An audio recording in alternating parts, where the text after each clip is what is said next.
No casamento da minha filha na praia, o noivo dela sorriu com desdém.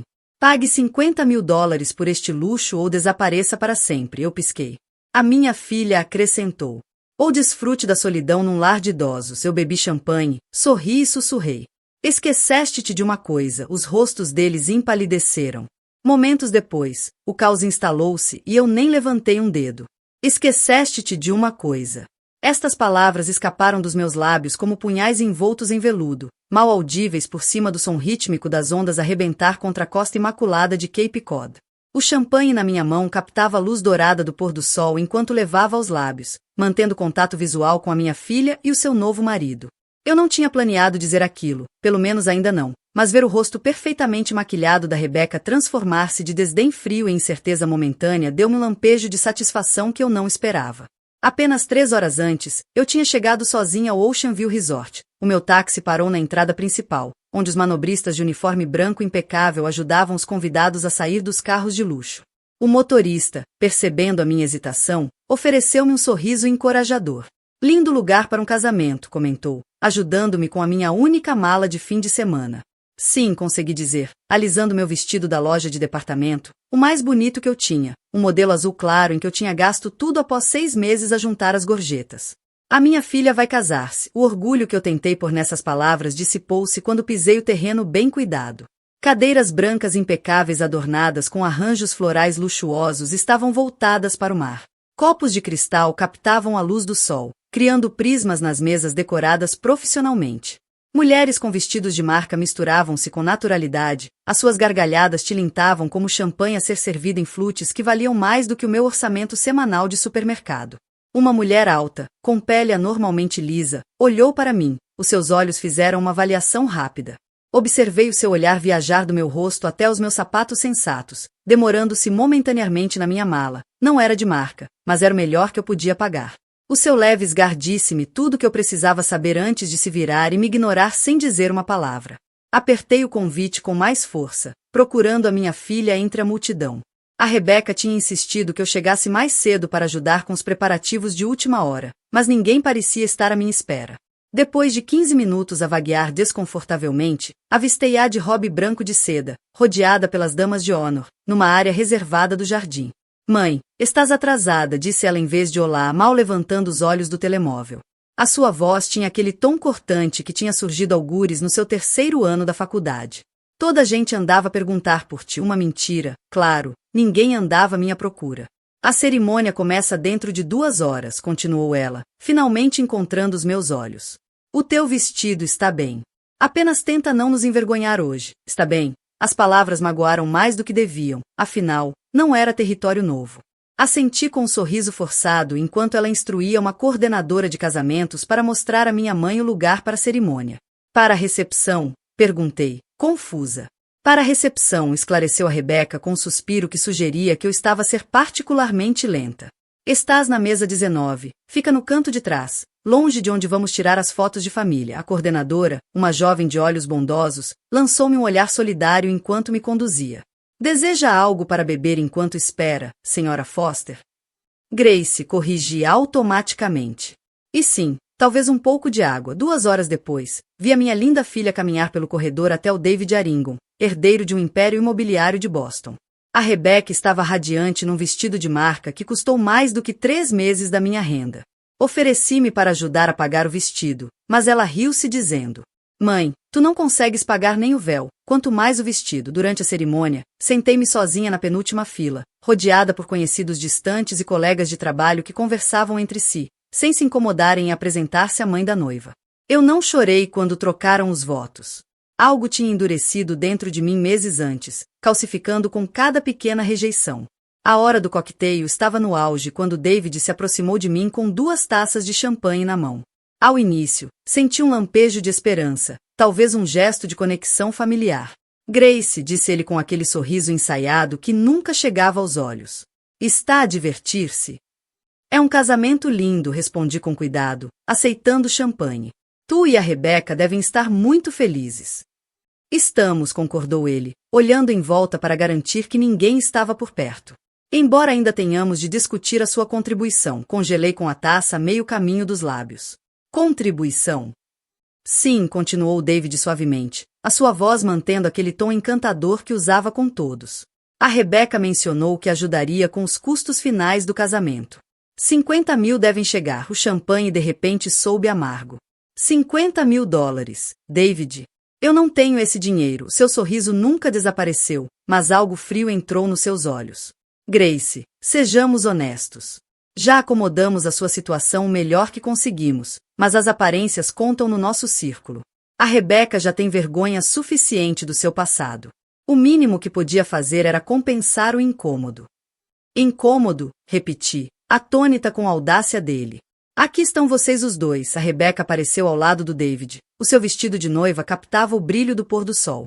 Ela parecia uma princesa de um conto de fadas, uma que se tinha esquecido das suas origens humildes. A mãe já falou com o David sobre o nosso acordo? Ele mencionou algo sobre 50 mil dólares, disse baixinho. O sorriso da Rebecca manteve-se fixo, a sua voz baixou para um sussurro. Não é muito, considerando o que fizemos por ti. Convidamos-te apesar das reservas dos pais do David. Demos-te um lugar na recepção. Se não consegues contribuir financeiramente, talvez seja melhor seguirmos caminhos separados. O que estás a dizer? Perguntei, embora já soubesse. Estou a dizer que há uma linda comunidade de reforma no Arizona, onde não incomodarias ninguém, respondeu ela com frieza. A tua escolha. Pagas pelo luxo de fazer parte das nossas vidas ou desapareces para sempre. É realmente muito simples. Olhei para eles, a minha filha e o seu novo marido à minha frente como realeza dirigir-se a uma plebeia. 18 anos de sacrifício. 3 trabalhos ao mesmo tempo para pôr na faculdade. O meu fundo de reforma. Investido na sua boutique. Tudo esquecido. Algo assentou dentro de mim então. Uma certeza calma. Bebi o champanhe devagar, deixando o momento estender-se. Depois olhei diretamente para os seus rostos confiantes e sussurrei. Esqueceste-te de uma coisa, o brilho de medo que passou pelas suas expressões foi inconfundível. Eles não esperavam desafio. Com licença, disse eu, levantando-me graciosamente. Preciso de ir retocar a maquilhagem. Enquanto me afastava, podia sentir os seus olhos cravados em mim, nas minhas costas. Eles não faziam ideia do que estava para vir. Do que eu tinha estado a preparar durante meses. O caos que iria eclodir seria inteiramente da responsabilidade deles. E eu não teria de levantar um dedo. Enquanto me afastava da Rebecca e do David, os meus saltos batiam contra o caminho de pedra polida que levava ao edifício principal do resort. Memórias inundaram-me. Não do dia do casamento da minha filha, mas de outra noite, há 18 anos, quando tomei a decisão mais importante da minha vida. A chuva batia com força contra as janelas do nosso pequeno apartamento em Boston, enquanto eu pressionava os dedos trêmulos contra minha bochecha inchada. O Tom finalmente tinha adormecido após mais um dos seus acessos de raiva. Os seus ressonares ecoavam pela nossa unidade de 2 quartos como trovões distantes. A Rebecca, com 4 anos, tinha testemunhado tudo desde o corredor, o coelho de peluche apertado contra o peito. As lágrimas escorriam silenciosamente pelo seu rosto. Ela já tinha aprendido que fazer barulho durante os maus momentos do papá só piorava as coisas. Foi nesse momento que tudo mudou. Não porque foi a pior surra. Não foi. Mas por causa do olhar nos olhos da minha filha. Compreensão. Reconhecimento. O princípio da consciência de que era assim que o amor se parecia. Nessa noite, movi-me com precisão aterrorizada, fazendo a mala com apenas o essencial. As roupas favoritas da Rebecca. O seu coelho. Os nossos passaportes. E o dinheiro de emergência que eu tinha escondido dentro de uma cópia oca de orgulho e preconceito durante meses. 237 dólares. Tudo que consegui juntar do dinheiro das compras e da pequena mesada que o Tom me permitia. Quando levantei a Rebecca adormecida da cama, os seus bracinhos envolveram-se instintivamente ao meu pescoço. Vamos numa aventura, mamã, sussurrou ela.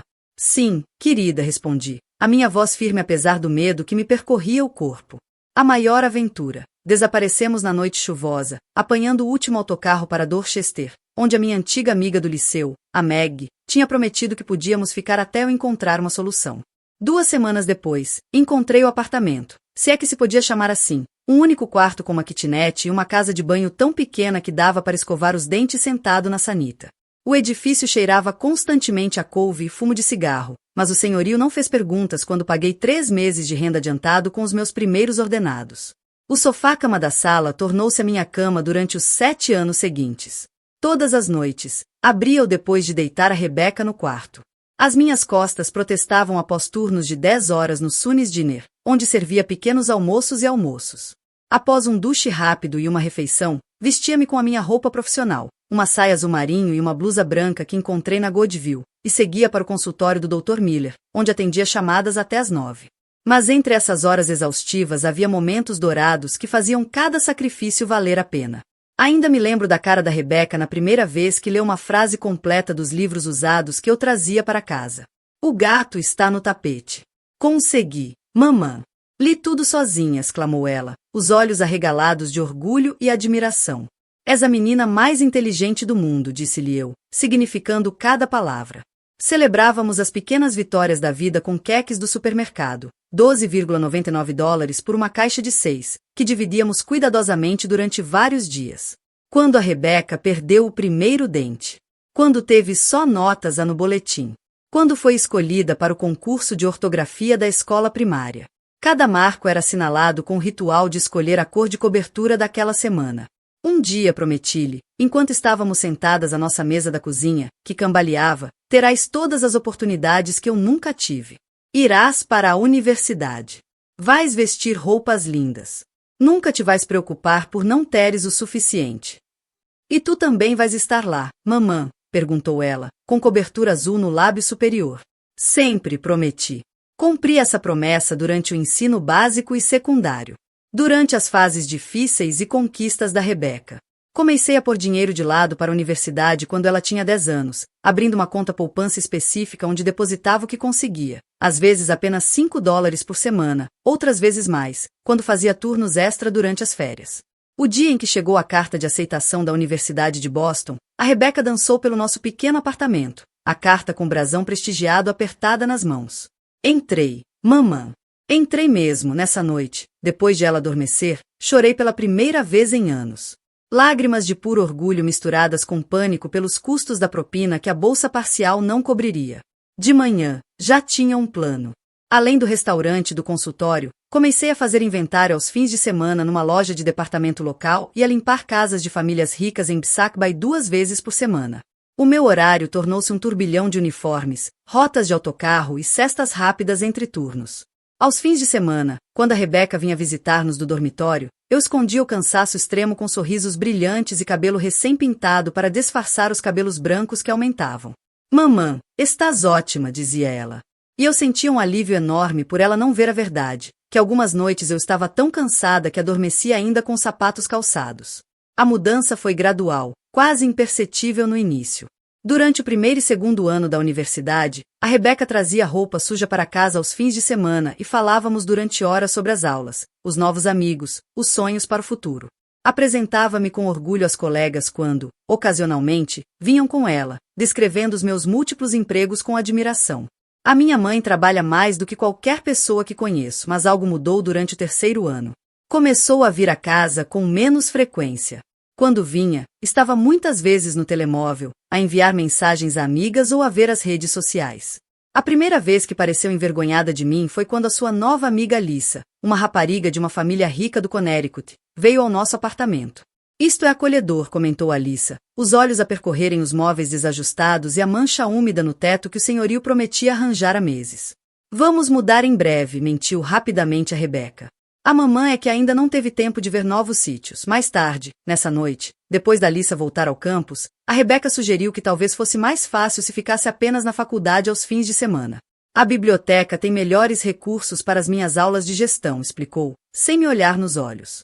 Assenti, engolindo a dor. O que quer que te ajude a ter sucesso, querida, não lhe disse que já estava a planear fazer um sexto turno no restaurante aos sábados. O sucesso dela era tudo o que importava, mesmo que o caminho até Eliá fosse afastando de mim. A Rebeca licenciou-se com distinção. O seu diploma de gestão da Universidade de Boston abriu portas que eu nunca imaginei possíveis para minha filha. Estive sentada na audiência durante a cerimônia, as bochechas doridas de tanto sorrir, a ver a sua passada confiante atravessar o palco. As minhas mãos estavam feridas de tantos turnos extra, a pele rachada e enrugada pelos produtos de limpeza, mas usei luvas para as esconder enquanto aplaudia mais do que qualquer outra pessoa. 2 semanas após a licenciatura, o meu telefone tocou às 11h43 da noite. mesmo quando eu me deixava cair na cama após um turno duplo. Mamã, a voz da Rebeca tremia na linha. Estás acordada? Preciso de falar contigo. Sentei-me imediatamente. O sono esquecido. O que se passa, querida? Estás bem? Encontrei-o, mamã. Disse ela, as palavras a tropeçarem entre fungadelas. O meu sonho. O meu propósito. Explicou como tinha tropeçado num espaço comercial vazio, numa zona promissora de Beacon Hill. O espaço era pequeno, mas tinha caráter. Paredes de tijolo exposto. Soalhos de madeira originais. E janelas grandes. Perfeitas para montras. O senhorio tinha lhe mostrado o espaço e mencionado como a área estava a atrair jovens profissionais e residentes atentos à moda. Podia abrir a minha própria boutique. Sussurrou ela. A voz cheia de uma mistura de terror e excitação. Peças selecionadas para mulheres profissionais. Artigos únicos que não se encontram em lojas de departamento. Já comecei a contactar pequenos designers. Isso parece maravilhoso. Disse eu, genuinamente entusiasmada com a visão dela. Depois veio a verdadeira razão do telefonema. Mas preciso de capital inicial. O senhorio quer o primeiro e o último mês de renda. Mais calção até a próxima semana. Para reservar o espaço. E depois há renovações. Inventário. Marketing. A voz dela vacilou. Não tenho esse tipo de dinheiro, mamã. Nenhum banco empresta alguém acabado de sair da universidade, sem historial empresarial. Fechei os olhos. Soube imediatamente o que faria. Quanto precisas? Mamã, eu. Não espero que tu. Quanto, Rebeca? Houve uma pausa antes de ela responder. 97 mil dólares. O valor podia muito bem ser 1 milhão. Era muito mais do que tinha na conta poupança. Mas havia o meu fundo de reforma. Modesto para os padrões da maioria. Mas alimentado religiosamente durante 18 anos. Era tudo o que tinha conseguido guardar para o meu futuro. Tê-lo-ás até segunda-feira. Prometi. O seu suspiro foi audível. Mamã, isso é tudo que tens. Não é tudo. Disse suavemente. Tenho-te a ti. 3 dias depois, estava no escritório da Sarah Miller, a minha amiga do liceu, que se tinha tornado assistente jurídica numa firma de advocacia respeitada em Boston. Eu tinha ajudado durante um divórcio difícil, anos antes, deixando-a dormir no meu sofá-cama durante 3 meses, quando não tinha para onde ir. Tens a certeza absoluta disto, Grace? Perguntou a Sarah, empurrando os óculos para cima do nariz enquanto revia os papéis para liquidar a minha conta de reforma. Isto é cada cêntimo que poupaste. Tenho a certeza. Respondi. Os lábios da Sarah apertaram-se numa linha fina. Então, vamos fazer isto à minha maneira. Tirou documentos adicionais. Vou redigir papéis de sociedade. Vais manter 51% de posse silenciosa. A Rebeca será a cara do negócio. Mas tu terás proteção legal. Comecei a protestar. Mas a Sarah levantou a mão. Isto não é só para te proteger, Grace. É também para proteger a Rebeca. E se o negócio falhar? E se houver problemas de responsabilidade? Isto cria uma estrutura legal que salvaguarda ambas. Aceitei, relutantemente. Embora nunca tivesse intenção de exercer qualquer controle sobre o sonho da Rebeca. Quando apresentamos os papéis à Rebeca, ela assinou sem ler tudo. Demasiado entusiasmada por garantir o espaço comercial, para prestar atenção a detalhes legais. O armário da Rebeca abriu 3 meses depois. A inauguração foi modesta. Uma pequena tábua de queijos. Champanhe barato. E convites escritos à mão para toda a rede de contactos da Rebeca. Fiquei em segundo plano. A ver a minha filha cumprimentar potenciais clientes com charme natural. A mostrar o inventário cuidadosamente selecionado com verdadeira paixão. A boutique teve dificuldades nos primeiros meses. Contribuí silenciosamente com mais do que as minhas poupanças quando era preciso pagar a renda. Nunca mencionando o apoio adicional. A Rebeca trabalhava 14 horas por dia. Montava montras noite dentro. Negociava com fornecedores. E criava relações com clientes, uma venda de cada vez. Depois veio o milagre. A Alissa, a amiga da universidade da Rebeca. Aquela que achou o nosso apartamento acolhedor. Tinha se tornado uma espécie de influenciadora de estilo de vida nas redes sociais. Visitou a loja uma tarde. Experimentou um vestido azul impressionante que a Rebeca tinha encontrado de um designer desconhecido do Brooklyn. E publicou uma fotografia na sua conta do Instagram. De manhã, a publicação tinha se tornado viral nos círculos sociais de Boston. À tarde, havia uma fila à porta da boutique. No fim da semana, a Rebeca tinha vendido quase todo o inventário. E andava freneticamente a ligar a fornecedores a pedir encomendas urgentes. O armário da Rebeca tornou-se o destino de moda dos jovens profissionais de Boston. Revistas locais apresentavam-no nas suas seções de tesouros escondidos. Mais influenciadores de redes sociais vieram publicar. Espalharam a notícia. Dentro de 6 meses, a Rebeca estava a planear expandir para o espaço vazio ao lado. Vi tudo acontecer com um orgulho avassalador. A minha filha. A minha brilhante e trabalhadora filha estava a ter sucesso para além de tudo que imaginei quando fugi com ela naquela noite, há tantos anos.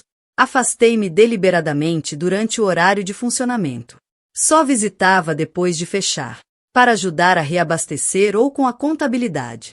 A Rebeca nunca me pediu para não aparecer. Foi escolha minha. Compreendendo instintivamente que a sua clientela sofisticada podia ver a minha presença, com as minhas roupas de loja barata e mãos gastas do trabalho, como algo incoerente com a imagem sofisticada da boutique. Devias passar cá durante o dia, às vezes. Dizia a Rebeca, ocasionalmente. Mas o tom dela faltava convicção.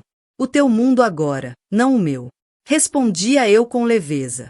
Fico feliz só de ver os resultados. A primeira dor verdadeira veio inesperadamente, cerca de 1 ano após a abertura. Tinha passado mais cedo do que o habitual, uma tarde, a planear surpreender a Rebeca com jantar depois de uma semana particularmente bem-sucedida. A boutique ainda estava aberta. Clientes a ver a nova coleção de outono. Entrei discretamente. Fiquei perto de um expositor circular de camisolas de cachemira.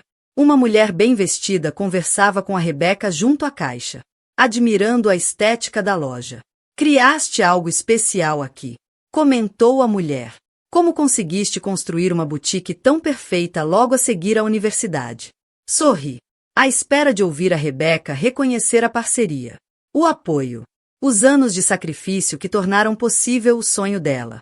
Em vez disso, a minha filha sacudiu o cabelo com confiança e respondeu: construí este negócio do nada. Só com trabalho árduo, determinação e uma visão clara. Ninguém me deu nada. Fiz isto acontecer com pura garra. As palavras bateram-me como pancadas físicas. Ninguém me deu nada. Construí isto do nada. Naquele momento, de pé entre roupas caras compradas com o meu fundo de reforma, tornei-me invisível na narrativa da minha filha, apagada por completo da sua história de sucesso. A boutique que tinha sido pensada como o culminar da nossa jornada juntas tinha se tornado só dela. Recuei silenciosamente. Os planos para jantar esquecidos. E saí antes que a Rebeca me visse. Lá fora, encostada à parede de tijolo do edifício, respirei fundo o ar fresco da noite, tentando racionalizar a dor. Era isto que eu queria. Não era que a Rebeca se erguesse sozinha, confiante e bem-sucedida. Mas enquanto caminhava sozinha para casa nessa noite, algo fundamental mudou na minha compreensão da nossa relação. Não era só o facto de ela ter reivindicado todo o crédito pelo sucesso da boutique. Era o facto de ela realmente acreditar nisso. Depois de descobrir a história revisionista da Rebeca sobre o seu sucesso, mantive a distância das operações da boutique, protegendo-me de mais desilusões, enquanto ainda garantia silenciosamente que o negócio prosperava. Durante meses, revi os relatórios financeiros que a Sara me enviava, tratava da papelada e processava faturas nos bastidores, tornando-me um fantasma na história de sucesso da minha filha. Depois veio o convite. Um acontecimento raro que me apanhou de surpresa. Mama, a Câmara de Comércio de Boston vai organizar o seu gala anual de networking para pequenos negócios na próxima quinta-feira, anunciou a Rebeca, durante um dos nossos jantares cada vez mais raros. Vou ser reconhecida como uma das suas empreendedoras. Com menos de 30 e preciso de um acompanhante. Vens comigo. A surpresa deve ter se registrado no meu rosto porque a Rebeca acrescentou rapidamente. A outra opção é a Alissa, mas ela já foi comigo aos últimos 3 eventos e as pessoas estão a começar a pensar que somos um casal. Ela riu-se levemente. Adoraria ir, disse eu, tentando disfarçar o entusiasmo. Talvez esta fosse a forma da Rebecca reconstruir a nossa ligação. Na noite da gala, gastei um pouco mais numa ida ao cabeleireiro e vesti o meu melhor conjunto. Um vestido azul marinho da Nordstrom Rack, comprado em saldos, mas que parecia muito mais caro. Quando a Rebecca me foi buscar, lançou-me um olhar avaliador. Estás bonita, mamã, disse ela com leve surpresa. Muito apropriado, no evento, realizado numa elegante sala de hotel no centro da cidade, a Rebecca transformou-se em alguém que mal reconheci. Confiante. Encantadora. Circulava pela sala com uma facilidade ensaiada. Fiquei suficientemente perto para parecer que estávamos juntas, mas longe o bastante para deixá-la brilhar. Bebia água com gás e sorria a estranhos que me lançavam olhares. Durante o seu breve discurso de aceitação, a Rebecca voltou a omitir qualquer menção à minha participação na sua jornada empresarial. Desta vez, já esperava, por isso a dor foi mais leve. Mais uma dor familiar do que uma ferida nova. Jovem impressionante, disse uma voz profunda ao meu lado, enquanto a Rebecca terminava suas palavras entre aplausos entusiásticos. Virei-me e vi um homem surpreendentemente bonito, nos seus 30 e poucos anos, a observar a minha filha com interesse evidente. O fato feito à medida indicava riqueza, mas era a postura confiante e a inteligência calculista nos olhos que captavam a atenção. Obrigada, respondi. É a minha filha, algo passou pelo seu rosto. Reavaliação, talvez. Surpresa. David Harrington, disse ele, estendendo a mão. Harrington Development Group. O nome era familiar. Uma das famílias de imobiliário de velhas fortunas de Boston, cujos edifícios pontuam o horizonte da cidade. Grace Foster.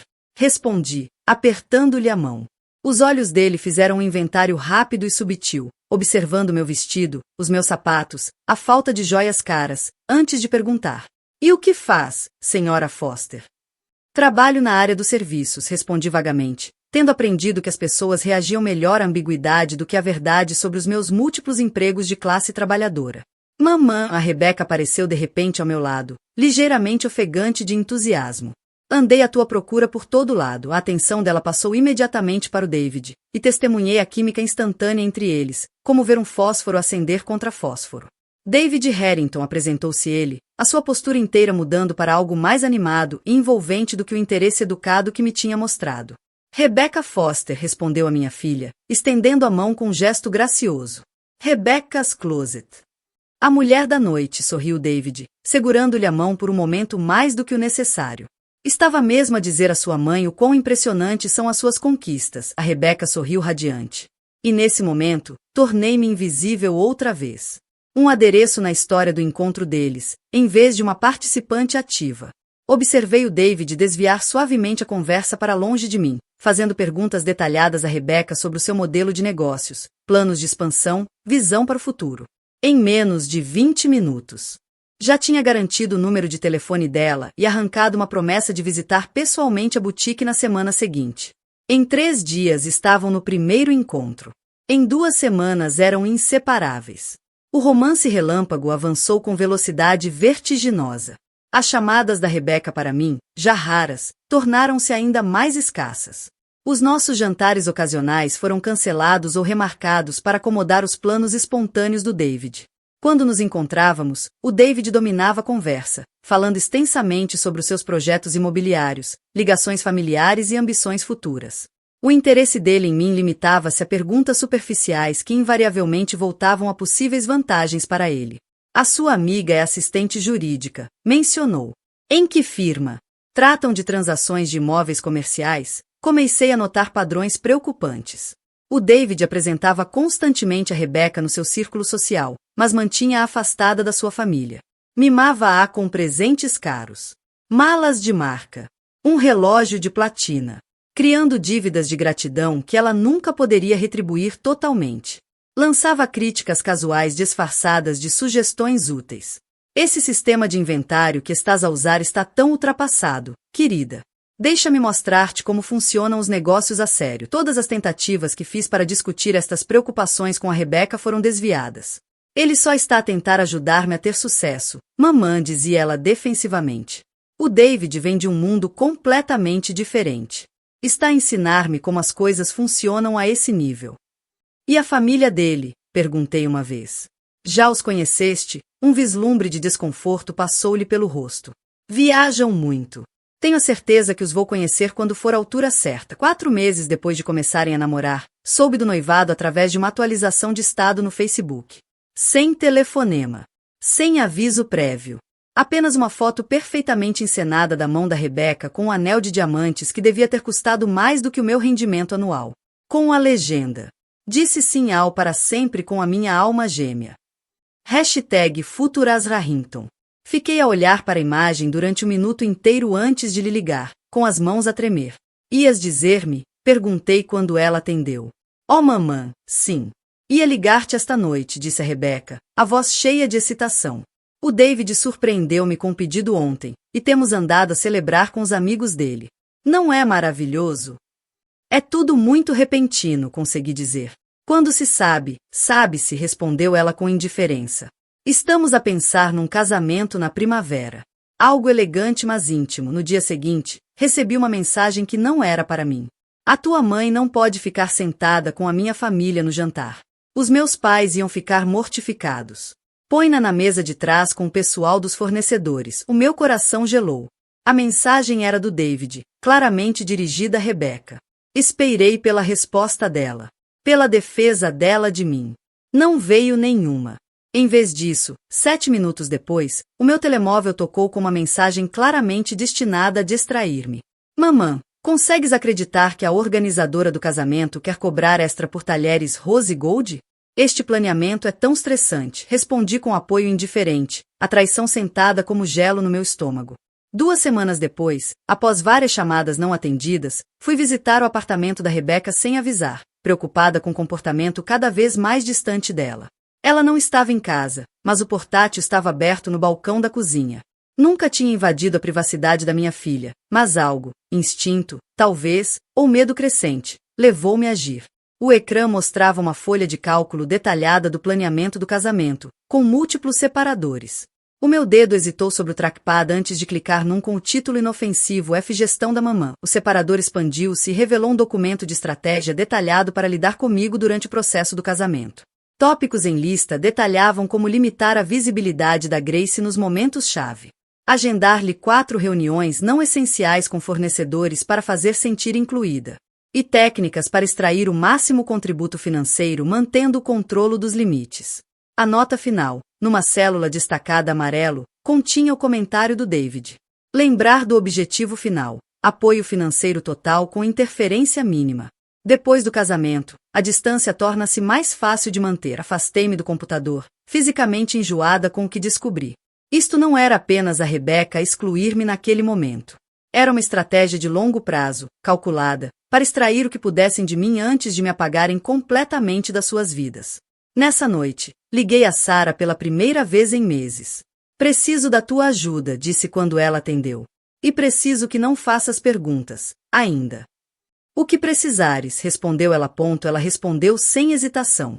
Se eu ativasse a minha participação maioritária na Rebecca's Closet, o que exatamente isso significaria? O silêncio da Sarah durou 3 tempos. Significaria que podias iniciar uma auditoria completa, congelar ativos, rever todos os contratos e, potencialmente, assumir o controle operacional. Grace, o que está a acontecer? Estou a preparar um plano de contingência. Expliquei, com a voz mais firme do